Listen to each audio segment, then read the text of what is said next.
aqui o nosso clube de leitura. Então, estamos gravando. Sejam todos bem-vindos ao nosso segundo encontro. Valeu, Fabiana. Show de bola. Maravilha. Então, sejam todos bem-vindos ao nosso segundo encontro do Clube do Livro. Nós estamos lendo, né? Não se esqueçam disso, o nosso livrinho aqui, ó, sobre a brevidade da vida. O arquivo que eu mandei lá é uma edição diferente, tá bom? Se você quiser comprar o livro físico, eu sugiro que você compre esta edição aqui, tá bom? Deixa eu tirar aqui o ring light. Essa edição aqui que é mais bacaninha, eu acho ela melhor, tá? Bem curtinho o livrinho, bem fininho. E hoje nós vamos falar sobre o capítulo 3 e capítulo 4. E aí eu vou pegar aqui as minhas anotações, o que eu anotei do capítulo 3 e do capítulo 4.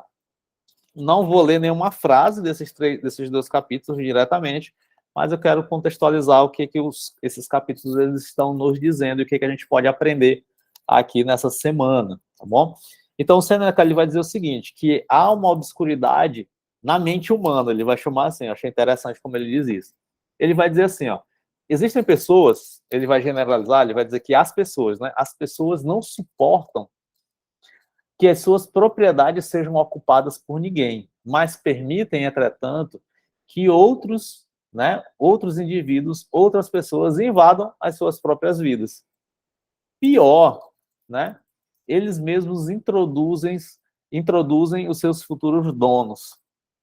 Não se encontra ninguém que queira dividir o seu dinheiro, mas as suas vidas os homens distribuem a muitos, né? Distribuem a muitos. Então, o Sêneca começa o capítulo 3 chamando a nossa atenção para quê? Né? Para o quanto de tempo a gente tem desperdiçado com certas situações, certas pessoas ou certas coisas, né? Coisas, situações ou pessoas.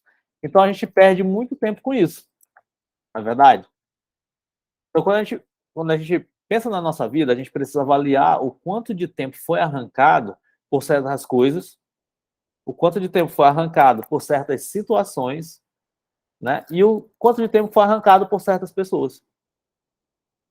Né? Então, se tu parar para pensar agora, né, aplicação prática, qual a situação que arrancou o maior tempo da tua vida? Consegue pensar? Né? Ah, Otton, teve uma situação bem aqui que eu não consegui resolver, que até hoje ainda não consegui resolver, e essa situação bem aqui tem arrancado o tempo da minha vida, ou seja, eu tenho investido, eu tenho colocado, ou eu tenho sido roubado no meu tempo por essa situação específica. Então, nós temos várias situações que nos arrancam, né, que nos arrancam tempo. Não é verdade?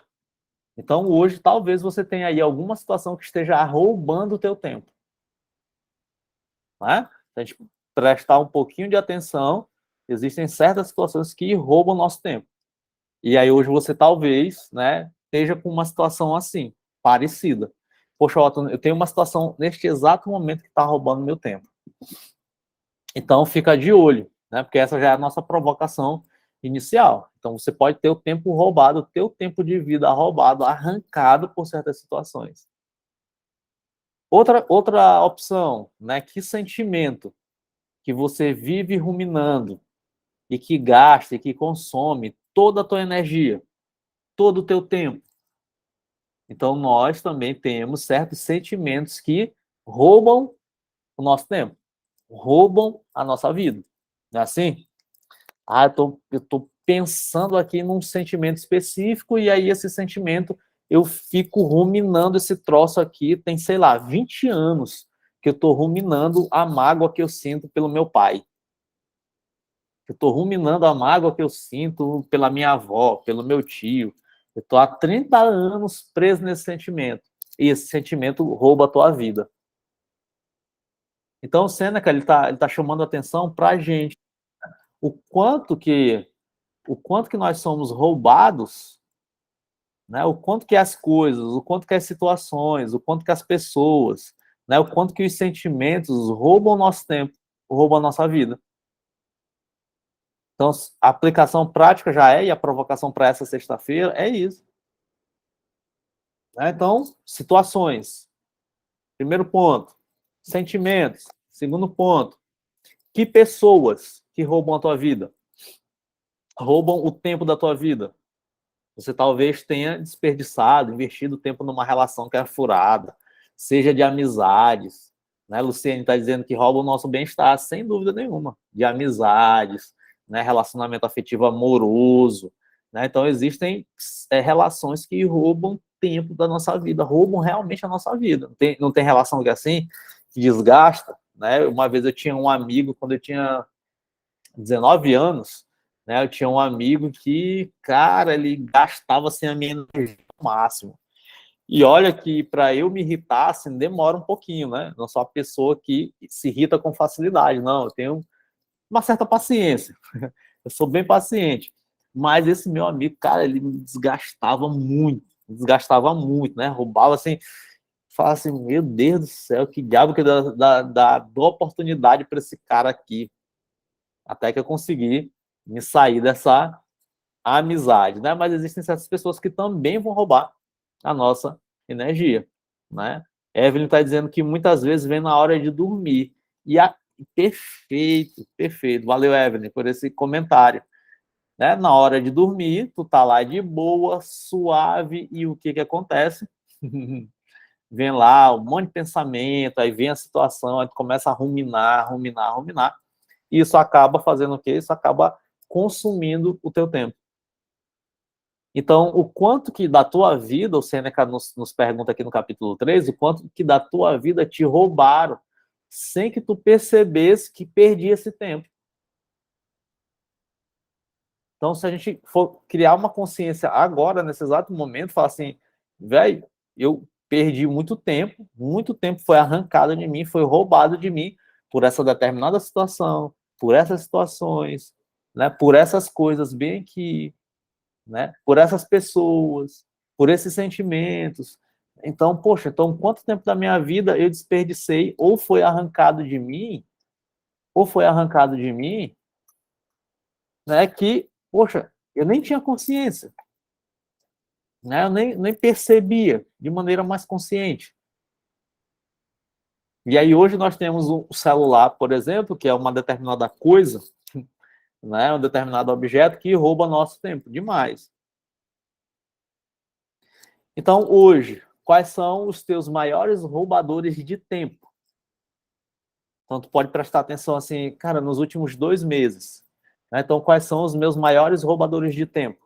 O que rouba mais o meu tempo? O Sêneca estava ilustrando aqui que existem várias pessoas, existem certas situações que acabam roubando o tempo das pessoas. E aí as pessoas, quando chegam no final da vida, elas começam a pensar assim, velho, né, se eu pensar de maneira efetiva naquilo que eu vivi, eu vou perceber que o meu tempo foi roubado por várias situações, por várias pessoas. Então, quanto mais a gente está consciente desse movimento, então, melhor. Por quê? Porque a gente consegue administrar melhor o nosso tempo e, portanto, a gente consegue viver melhor no tempo presente. E a gente consegue desfrutar disso. Então, de novo, quem é ansioso vai ter um roubador de tempo clássico, pensamento. Vou já falar um pouquinho dos pensamentos mais à frente. Né? Quem sofre com depressão também está ali presa a determinados pensamentos e sentimentos. E quem tem depressão está preso principalmente a determinadas situações do passado. Né? Então, essas situações do passado acabam roubando a vida dessa pessoa, acaba consumindo o tempo, né, de uma determinada pessoa. E é preciso prestar atenção nisso minimamente para poder não ter a sua vida, né, desperdiçada. Então, eu listei aqui alguns roubadores de tempo que a gente pode ter. Né? Começando assim de algo mais pragmático, né? Eu botei aqui um ponto 1, desorganização pessoal. Né? Então, você não tem uma rotina definida, você não sabe, por exemplo, o lugar em que guarda o teu lápis, né? Aquela pessoa que é um caos total, né? Tipo o documentário do Neymar, o caos perfeito. Né? Tem uma pessoa que não sabe onde guarda o lápis. Né? Poxa, eu botei o lápis bem aqui. Agora. Aí eu fui para ali e voltei. Quando eu voltei, eu já não sei mais onde é que está esse lápis. Aí eu perco tempo. Por quê? Sou extremamente desorganizado. Então, a desorganização pessoal é uma ladra de tempo. Então, consome o nosso tempo. Então, se eu sou desorganizado, se eu não tenho uma rotina minimamente definida, se eu não sei onde eu guardo, por exemplo, um lápis, eu vou gastar muito tempo mesmo da minha vida buscando, procurando me organizar. Então, um roubador de tempo, desorganização pessoal. Tu é organizado nas tuas tarefas, nas tuas rotinas, tu precisa ter minimamente uma organização. Né? Essa daqui precisa, né, tá ali direitinho para poder você conseguir ali organizar a tua rotina, organizar a tua vida. Quer falar, Luciana? Quero. Não, doutora Otto, é porque você está falando questão de ser desorganizado, eu queria só fazer uma observação. Uhum. Eu sou super organizada, super enjoada com tudo, tudo tem seu lugar, eu não aguento ver uma xícara fora do lugar. Só porque o que está acontecendo? Isso aí que você falou, eu tô perdendo tudo. Eu perco óculos 350 vezes no dia, eu perco o celular, não sei onde eu pus. Às vezes eu saio com uma coisa para fazer uma coisa e não levei aquilo, tipo para levar uma roupa na costureira, vamos supor. Aí eu Uhum. chego lá, não levei. Aí, só que aí eu penso que é por causa da doença e dos medicamentos, né? Uhum. Aí a medicação ela tem uma influência, né? A voltar à rotina tem uma influência também, né? Então, às vezes, pensamento, às vezes muita ansiedade, é um quadro depressivo, realmente pode gerar essa dificuldade de concentração, de atenção e de memória, né? Pós-Covid, Sim. então, se você pegou Não, Covid eu e que tal, eu saiba, não. é, quem pegou Covid aí só tem sofrido muito com memória, né? É um sintoma clássico aí, pós-Covid, a pessoa, pá, esquecer, né? Então, você tem uma dificuldade.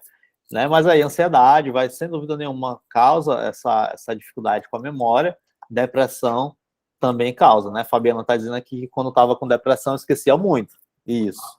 Né? Pois Então, é. são sintomas realmente desse tipo de quadro, né, que acaba atrapalhando, né, que acaba influenciando justamente na atenção, em tudo isso, na concentração. A Fabiana está dizendo que não sabia nem o que ia cortar. Se era a cebola ou se era a mão dela. Porra, já. Cuidado, Fabiana. Ainda bem que melhorou. Né? Então, existem certas situações, existem certos contextos, certos períodos, né, que você pode ter ali uma desorganização. Né? Então, é preciso minimamente prestar atenção. E aí facilitar. Né? Tem um livro que eu gosto muito chamado Hábitos Atômicos, que ele vai ajudar a gente na nossa rotina, né, e na organização. Né? Então, se você tiver curiosidade tudo mais, depois até um livro que a gente pode trabalhar aqui mais para frente, mas é chamado Hábitos Atômicos. Ele vai ajudar nesse processo de organização pessoal. Né? Um segundo ponto que eu anotei aqui que pode roubar o nosso tempo são metas confusas. Né? Então, aquela famosa frase do gato, lá do Alice no País das Maravilhas, né, que diz assim, ó, se você não sabe, né, aonde quer chegar, qualquer caminho serve. Né? Qualquer caminho serve. Então, se você não define uma meta, se você não tem um objetivo, se tem muita angústia para definir um objetivo ali, objetivo, logicamente, não ideal, mas real, né, viável para você, nada de meta doida, né? Vou emagrecer 20 quilos em 30 dias, nada desse negócio, né? Então são metas reais, né? Você pode estabelecer objetivos reais, viáveis, né, que você consiga operacionalizar, que você consiga ali ter o sucesso para poder você alcançar a tua meta, né? Então, às vezes a ausência de meta, ela é um roubador de tempo, porque tu fica muito confuso, tu não tem uma meta definida ali no teu dia, né, na tua vida, na tua semana. E aí o que acontece? Você vai correr para aquilo que te traz mais prazer e mais distração. Isso acontece muito comigo, né? Então, se eu não definir o meu dia, se eu não organizar o meu dia, principalmente no meu tempo ocioso, não estou trabalhando. Hoje, por exemplo, hoje, sexta-feira, hoje eu não trabalhei de manhã, eu trabalhei só à tarde. Então, se eu não tiver a minha organização, né, definir o que eu vou fazer, eu vou para onde? Eu corro para o celular e fico o dia todo no celular. Passo a manhã inteira no celular. Né? Então, é o cuidado que eu tenho. Eu já sei disso. Assim, peraí, o dia que eu estou ocioso aqui, se eu não definir, se eu não estabelecer o que eu tenho para fazer, o que eu vou fazer, então eu vou me perder aqui nesse negócio. Né? Então, não sei quem conhece aqui a teoria dos temperamentos, o meu temperamento é fleumático, né? Então eu vou ter uma tendência a ficar parado. Tem essa tendência gigantesca. Então, se eu não definir, então já era. Eu vou ficar parado ali, aí eu vou estar mexendo no celular, e eu passo a manhã todo dia no celular e acabou. Né? Então é muito importante a gente definir. Às vezes é uma meta no dia. Cara, o que eu tenho para fazer aqui nesse dia? De 8 às 12, né, eu faço isso daqui. Não, de 8 às 9 eu faço isso. De 9 às 10 eu faço isso. 10 às 11 eu faço isso. Tal, não sei o quê. Né? Então, essa organização é precisa, é importante, porque senão, no decorrer de um ano, se eu não organizar isso, eu vou perder muito tempo, desperdiçar muito tempo da minha vida.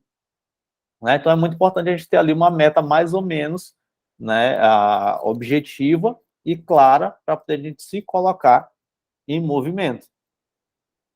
Tá bom? A Luciene está dizendo que teve Covid, está se esquecendo, às vezes abre a geladeira, não sabe o que vai pegar, fica parada. Né? Tinha uma comunidade, não sei se vocês são da época do Facebook, do Orkut, né? Tinha uma comunidade no Orkut que dizia assim, abra a geladeira para pensar. Eu participava dessa comunidade. Eu abria a geladeira para pensar. Eu não esquecia, né? Eu abria lá e ficava assim, né? O que eu vou fazer aqui mesmo? Aí eu fechava e não pegava nada, né? Caia está dizendo, acho que estou com aquela sensação da memória pelo Covid, da sequela, né? Da memória pelo Covid. Às vezes eu vou fazer algo, quando saio para fazer, esqueço ali parada, pensando, tentando lembrar o que era. É isso mesmo. Então, sequela do Covid é horrível, né? Horrível, dá um branco, velho, o que eu vou fazer e tal. Então, se você teve Covid, se você pegou Covid, então é provável que uma sequela seja isto, né? A Fabiana disse que abre a geladeira e fica pensando literalmente na vida. Eu nunca mais fiz isso, mas quando eu era guri, eu fazia muito isso. Eu abria assim e ficava pensando na minha vida. Eu faço muito isso. Ultimamente, com a minha filha indo morar longe de mim, por causa dos estudos, aí eu abro a geladeira, quando eu me vejo, eu tô pensando na vida, olhando para a geladeira. Mas eu fazia isso muito na minha infância também. Eu trouxe essa lembrança da infância essa semana, quando eu abri a geladeira e fiquei olhando, né, e pensando, e sempre meu avô ia lá e brigava comigo. Eu disse, agora eu posso ficar com a porta aberta da geladeira. Ninguém vai brigar comigo.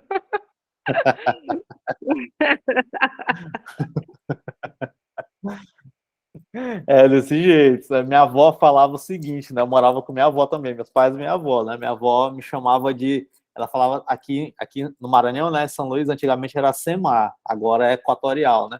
Ela falava assim: menino, tu é sócio da Semar, tu abre essa geladeira, fica gastando energia. Minha avó era meio assim, canhenga, né? Ela era meio preocupada, né? Com o negócio de conta, não sei o quê, né? Menino, tu é sócio da Semar. Sim.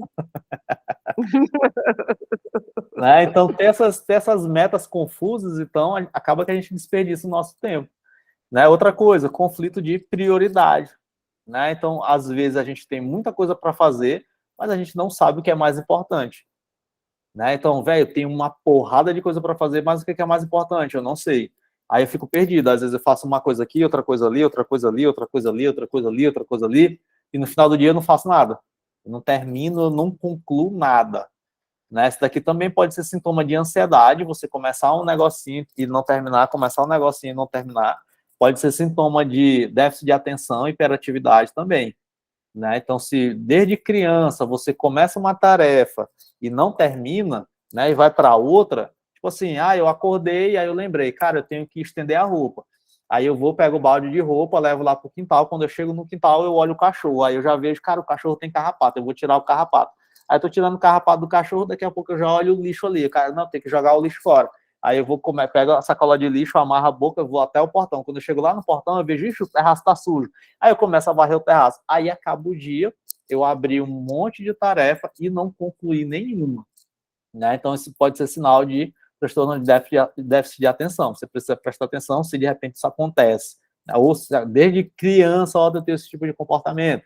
E aí, muitas vezes, tem muita gente que tem, né, um transtorno de déficit de atenção, TDA, né, mas nunca foi diagnosticado e acaba sofrendo com isso. né? Porque tem a dificuldade ali de concluir uma tarefa, né? Então, às vezes, um conflito de prioridade acaba roubando nosso tempo.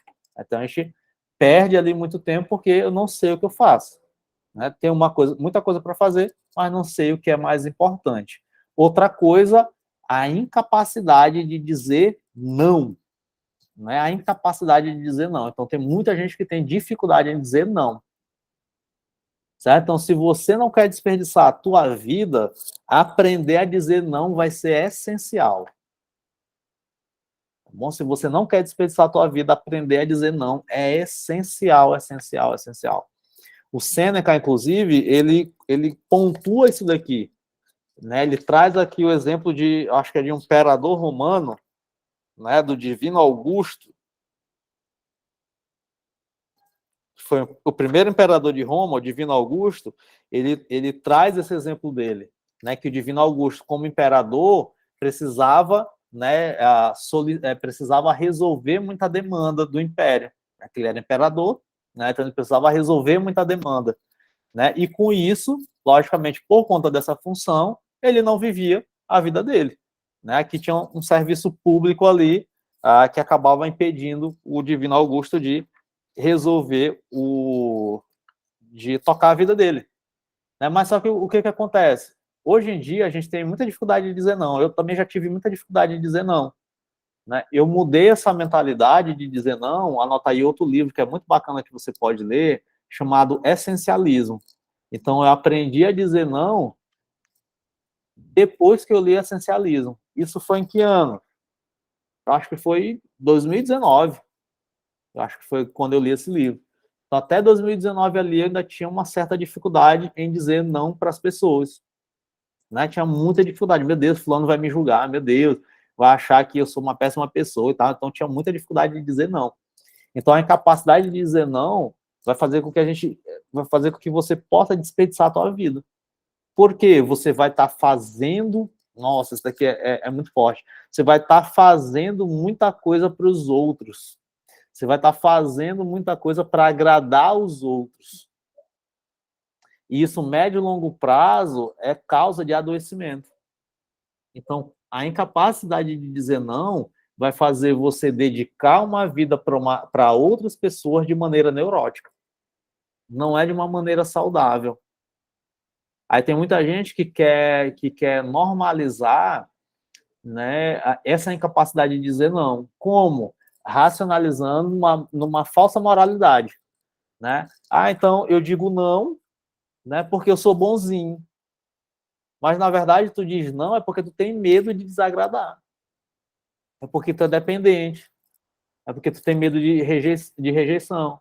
Então aí tu acaba dizendo não, né? Então tem muita gente tentando justificar essa incapacidade de dizer não com uma falsa moralidade. Eu sou boazinha, né? Tem até um livro chamado A Síndrome da Boazinha. Tenho até vontade de ler esse livro para ver o que a autora fala, né? Mas a síndrome da pessoa boazinha, na verdade, está ligada a essa incapacidade de dizer não, porque essa pessoa que é boazinha, na verdade, ela não é uma pessoa boa, ela só é uma pessoa dependente, tá? Só é uma pessoa dependente, ela não é uma pessoa boazinha. Eu sou boazinha, eu ajudo todo mundo, eu faço tudo por todos.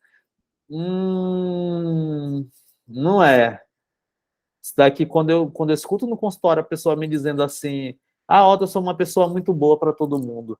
Eu sou uma pessoa muito boa, ajudo todo mundo. Não é não, certo? Não é uma pessoa boazinha, não. A pessoa boa é a pessoa que é assertiva. A pessoa que não sabe dizer não, na verdade, ela é uma pessoa dependente, ela tem medo de alguma coisa. O Ciane está dizendo que está aprendendo a dizer não, né? Sempre carregou a família nas costas, hoje ela está sobrecarregada, não é fácil. Exato. Né? Fabiana está dizendo que desenvolveu fibromialgia e aí aprendeu a dizer não. Cara, dizer não é fundamental. Se a gente quiser viver uma vida bem vivida, dizer não é fundamental. Só que para muitas pessoas é extremamente desafiador dizer não. Então, o dizer não, a incapacidade de dizer não vai ser um aspecto, um elemento que vai roubar o teu tempo, que vai roubar a tua vida. Pode prestar atenção. vai estar fazendo alguma coisa pelos outros que não faz sentido algum para você. Imaginar isso durante 20 anos, durante 30 anos. Olha a sobrecarga que não vai gerar. Tu vai olhar a tua vida e vai falar assim, cara, o que eu fiz por mim? O que eu fiz que fez sentido para mim? Onde é que eu estava? Eu estava dedicando a minha vida somente para agradar os outros. Porque eu tinha uma incapacidade de dizer não. Isso daqui é muito forte. Né? Então, roubador de tempo, a incapacidade de dizer não, é um negócio assim tremendo. No sentido de horrível. Não no sentido de extraordinário, no sentido de horrível, tremendo, horrível, horrível, horrível, horrível, horrível. Essa capacidade, a incapacidade de dizer não. Então, pensa se você não tem essa incapacidade de dizer não, porque isso, com certeza, é um roubador de tempo. E aí a gente tem um ponto 5, que é a ruminação de pensamentos e sentimentos. Né? Pensamentos e sentimentos. Luciene está pontuando aqui que aprendeu que não precisa dar conta de tudo. E isso é um dos mecanismos que impede as pessoas também de dizer não, né? Não, eu tenho que dar conta de tudo. Não, eu sou forte. Eu sou forte, tenho que dar conta de tudo. Outro dia eu postei lá no feed do Instagram, né, que eu acho interessante os comentários, né, eu falando que filhas ou netas que são criadas por mães ou avós fortes, elas se tornam neuróticas, né? Aí os comentários são interessantes, né? Principalmente das mulheres, né? As mulheres vão lá, ai, nossa, um homem entendendo mais sobre as mulheres do que as mulheres, né? Eu acho interessante os comentários, né? Mas é isso, né? Luciene, ela está dizendo que, cara, eu não preciso dar conta de tudo. E geralmente quando você tem um exemplo na família, tipo, de uma avó muito forte, de uma mãe muito forte, então você pega essa imagem idealizada, você cola nessa imagem idealizada de que precisa ser forte, cara, e isso é motivo de adoecimento, porque você vai precisar dar conta de tudo. Isso é motivo de adoecimento, tem que prestar muita atenção. Se você tem, opa, eu preciso ser forte, eu preciso ser forte. Eu preciso dar conta de tudo. Eu tenho que dar conta de tudo. Então, você precisa prestar muita atenção com esses movimentos, porque esses movimentos são movimentos de adoecimento emocional. E aí a gente tem a ruminação de pensamentos e sentimentos. Né? Então, o que é a ruminação de pensamento e sentimento? Eu separei aqui uma definição, agora não sei se eu vou achar. Né? Deixa eu ver se eu acho aqui. Ai, ai, ai, ai, ai. Então, a gente tem alguns elementos assim que vão dizer o que é a ruminação, né? Quando a gente fala assim de ruminação, o que a gente lembra? A gente lembra da vaquinha lá, né, que fica mastigando, né? Ela engole, aí depois traz de novo para a boquinha e fica ali mastigando o negócio, né? Mastigando, mastigando, mastigando, mastigando, né? Então, tem uma teoria da psicologia que vai compreender que a ruminação, né, é uma das maneiras de a gente reagir a eventos estressores. Olha só. Então, a ruminação de pensamentos é uma maneira que o ser humano tem, que a pessoa tem de reagir a eventos estressores. Enquanto que algumas pessoas evitam pensar no assunto, buscam distrações em outras atividades, ou agem de maneira efetiva para resolver esse problema, esse evento estressor, outras pessoas fazem o quê? Direcionam a sua atenção de forma passiva sobre esse humor negativo, ou seja, acabam ruminando. Certo? Então, existem pessoas que ruminam muito, e aí, por conta disso, elas prolongam ali o seu sofrimento. Tá? Então, a ruminação, ela acontece com todo mundo rumina pensamento. Eu rumino pensamento, Maria rumina pensamento, todo mundo. Todo mundo, todo mundo, todo mundo, todo mundo. Só que o que acontece? Qual é o problema da ruminação? A ruminação, ela tem um problema quando, né, essa ruminação afeta o humor, né, de maneira disfuncional. Então, se eu começo a ruminar e eu começo a ter a tendência a focar nessa ruminação de pensamentos, e isso gera um comportamento disfórico, isso gera um humor disfórico, então eu preciso prestar atenção, cara, tem algum desajustamento emocional acontecendo aqui. Então a ruminação, ela é um mecanismo natural, só que ela se torna disfuncional quando, a partir da ruminação de pensamento, isso afeta o meu comportamento e isso afeta o meu humor. Tá? Isso afeta o meu comportamento, afeta o meu humor. Então, hoje, se você tem a tendência a ruminar os pensamentos, poxa, eu tenho a tendência a ruminar os pensamentos, eu tenho essa tendência a ficar aqui presa nesses pensamentos. Então, você precisa prestar atenção neles. Principalmente se, ao ruminar, você começa a se sentir mais ansioso, principalmente se, ao ruminar, você começa a se sentir triste, principalmente se ao ruminar, você começa a sentir culpa, né? Principalmente se ao ruminar, você começa a se sentir um fracasso. Então, se a ruminação gera uma alteração de humor, então essa ruminação ela tem sido disfuncional.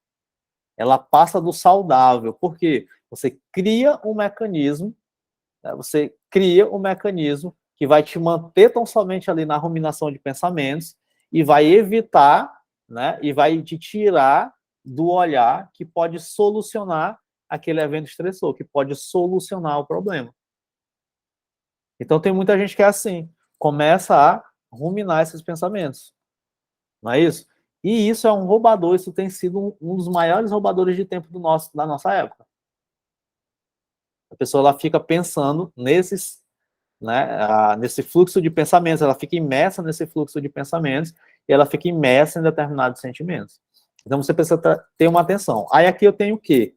5 dicas para você tentar lidar com essa ruminação de pensamentos. A primeira delas é você estar consciente daquilo que está pensando. Eu sempre gosto de usar um exemplo em terapia, que é o seguinte: a gente tem a realidade, a gente tem as coisas acontecendo, e a gente tem esses pensamentos que acabam aparecendo. E aí, alguns deles a gente está ali ruminando, né? Então, a primeira coisa que a gente precisa ter é a consciência desses pensamentos. Então, tenta imaginar tipo o seguinte: você vai lá no YouTube, você vai querer acessar um vídeo no YouTube. Pá, você acessa o vídeo no YouTube. Sei lá, você está pesquisando assim, helicóptero tem buzina? Aí você bota essa pesquisa, dá o Enter, né? Dá o Enter, é o novo, né? Você pesquisa isso daí, né? Helicóptero tem buzina, só que antes do vídeo, né, de um especialista em helicóptero, antes desse vídeo, aparece o quê? Aparece o anúncio. E aí, se o algoritmo da tua conta estiver bem alinhadinho, ele vai mandar um anúncio para ti que vai chamar a tua atenção. Não é isso? Vai chamar a tua atenção esse algoritmo, né? Esse anúncio que o algoritmo joga para você. E o que você precisa prestar atenção? Né? Você vai estar dentro daquele anúncio ali, aquele anúncio vai chamar a tua atenção, mas o que tu queria ver mesmo era se helicóptero tem buzina. Então a primeira coisa que tu tem que perceber é, cara, eu tô dentro do anúncio. Eu não tô na realidade. Eu não tô onde eu queria estar. Eu não estou fazendo o meu trabalho, eu não estou estudando, eu não estou aqui cuidando do meu filho, eu não estou cozinhando, eu não estou cortando minha cebola. Não, eu estou fazendo o quê? Eu estou presa no anúncio. Eu estou preso ao anúncio. Então, a primeira coisa que a gente precisa saber para administrar os pensamentos, essa ruminação de pensamentos, é saber que eu estou pensando aquilo que é a ruminação clássica minha. É a primeira coisa. Saber o quê? Eu estou dentro do anúncio. Cara, eu tô olhando aqui o anúncio, eu tô dentro do anúncio, então deixa eu sair. O botãozinho de pular o anúncio sempre fica ali no cantinho. Tá sempre ali o tempo todo, esperando ser triscado. Tá o tempo todo ali o botão de pular o anúncio. Só que você fica com a atenção voltada para o anúncio. Então, a ruminação de pensamentos é dessa forma. Então, você tem assuntos específicos, você tem situações específicas, você tem sentimentos específicos que geram essa ruminação de pensamento em você. E aí, você quer dormir, né? Você quer dormir, você está deitado, quer dormir. E aí, o que acontece? a ruminação abre, ou seja, um anúncio.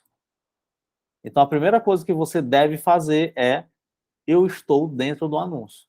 Eu estou consciente de que eu estou pensando. Eu estou consciente de que eu estou no anúncio. Eu estou consciente de que eu estou na ruminação de pensamentos. Então, esse daqui é o passo 1. Né? Ficar consciente que você está pensando. Né? De que você está pensando demais. Então, é a primeira coisa que você precisa pensar para poder administrar essa ruminação de pensamentos que vai roubar o teu tempo, é você ter a consciência. Cara, eu estou percebendo que eu estou pensando nesse negócio que me faz mal. É o primeiro ponto. Segundo passo, você precisa se distanciar. Certo? Se distancie dos pensamentos. Né? Como já dizia Fernando Pessoa, salvo engano, para você conhecer a ilha, é preciso você sair da ilha mesma. Né? Então, para conhecer os pensamentos, para administrar os pensamentos, para administrar isso que gera a ruminação de pensamentos, você precisa se distanciar. Então, você precisa se afastar. Para a gente se afastar, então é preciso fazer o quê? Ter a consciência de que eu estou pensando sobre aquilo que me faz mal. Então, se distancie dos pensamentos para enxergar melhor. Se você pode ter algum controle sobre essa situação que você está ruminando. Né? Então, eu tenho algum controle? Eu tenho algum nível de mecanismo, de meio de ação sobre essa situação que eu estou ruminando aqui? Né? Qual é a porcentagem? Qual é a viabilidade que eu tenho de intervir nesse negócio bem aqui? Eu tenho alguma? É para agora? Não é para agora? Eu consigo fazer algo sobre? Consigo. Eu consigo agora? Maravilha, eu vou lá e faço. Eu consigo fazer algo sobre? Consigo. Eu consigo agora? Não. Então, eu vou entender o momento exato que eu consiga fazer a respeito desse negócio bem aqui. Então, você deve se distanciar dos pensamentos e enxergar a solução. Enxergar a solução. Em vez de ficar imersa ali, abrindo um monte de janela, você faz o quê? Se afasta e vê, poxa, eu tenho controle sobre essa situação? Qual é o controle que eu posso ter sobre esse negócio bem aqui? Eu posso fazer isso agora ou não? Eu posso fazer isso em outro momento? Ou o controle está atrelado a uma situação futura, que eu não consigo fazer agora no presente. E aí o terceiro passo é, você pode controlar, se você pode controlar a situação, então você vai ter que fazer o quê? Você vai ter que se manter no momento presente. Cara, não, eu posso intervir agora, beleza. Então deixa eu dar uma respirada, né? Dar aquela respirada e deixa eu me manter aqui no presente para eu ter a solução. Para fazer o quê? Para eu intervir aqui nesse problema, nessa situação que está acontecendo. Então, se eu posso controlar, eu vou me manter aqui no presente. Quarto passo, após você conseguir identificar ali o problema, estabelece ali um limite, uma quantidade de tempo que você vai precisar para poder resolver. Porque aí tem gente que, não, beleza, eu identifiquei o problema, mas eu não estabeleci uma intenção de resolver esse negócio. Tem muita gente que é assim. Né? Isso daqui é muito comum em relacionamento. Né? Tom, fui traída, mas quero perdoar. Como é que a gente faz isso? É decisão, mas aí precisa ter a intenção. Eu preciso ter a intenção de, né, me reconectar. Eu preciso fazer esse movimento. E essa intenção, ela tem ali um tempo, ela tem objetivo, ela tem um caminho a ser seguido. E assim também são com os nossos problemas, com os nossos roubadores de tempo. Se você não tiver uma meta estabelecida, um tempo estabelecido, uma intenção de resolver, então você vai ficar só imersa no problema. Às vezes você vai até ter um insight sobre a solução, mas você não consegue operacionalizar isso. Então é muito importante limitar, delimitar. Né? Poxa, eu preciso gastar uma quantidade X de tempo nesse negócio bem aqui. Tá bom? Então, tem essa consciência, né? Se distancie dos pensamentos, foque no presente, né? Se tem solução, estabeleça ali um plano de ação viável. E aí o quinto passo é o quê? Reconhecer os passos que você deu em direção à resolução do problema. Mesmo que tu não tenha conseguido resolver completamente, né, como você conseguiu ali elaborar já a priori um plano de ação, como você já visualizou ali um caminho a ser seguido, então reconheça os passos que você já deu em direção à resolução. Mesmo que você não tenha resolvido completamente aquele negócio ali. Né? Então celebre o fato de que você tomou uma atitude diante da situação. Tá bom? Então, muitas vezes a gente não consegue resolver da primeira vez, né? Isso é natural, mas a gente vai dando passos, evoluções, a gente vai avançando na resolução desses problemas.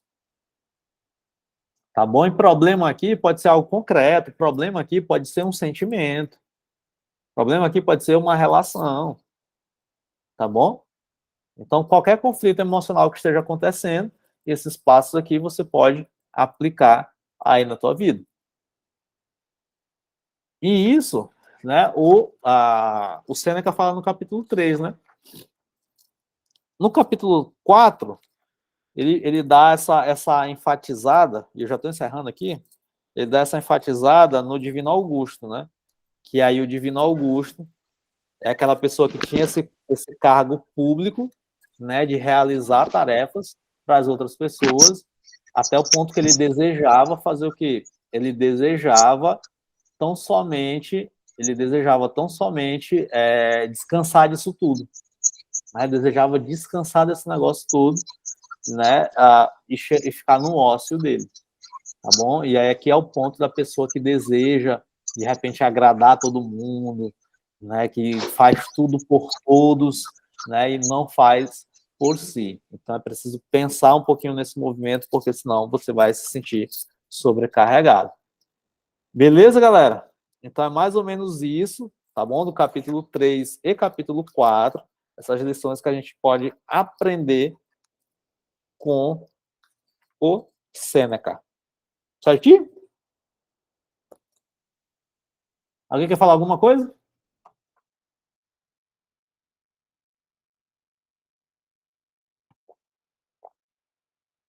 Não?